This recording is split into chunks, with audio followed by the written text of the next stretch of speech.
অভিষেক সূর্যবংশী এবং আমানদীপের সঙ্গে চুক্তি বাড়াতে চলেছে মোহনবাগান সুপার জায়ান্টস। সামনের মরশুমে তরুণদের উপর ভরসা রেখেই এগোতে চান সবুজ মেরুন ব্রিগেড।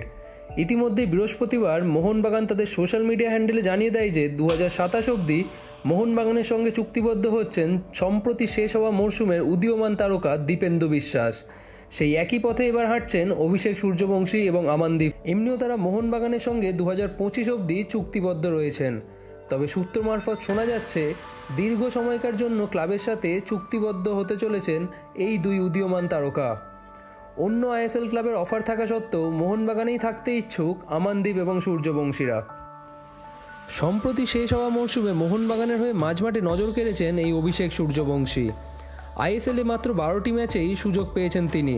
তবে যখনই সুযোগ পেয়েছেন তার দক্ষতা দেখাতে ব্যর্থ হয়নি অভিষেক। অপরদিকে মাত্র 3টি আইএসএল ম্যাচেই সুযোগ পেয়েছেন সাইড ব্যাক আমানদীপ সিং।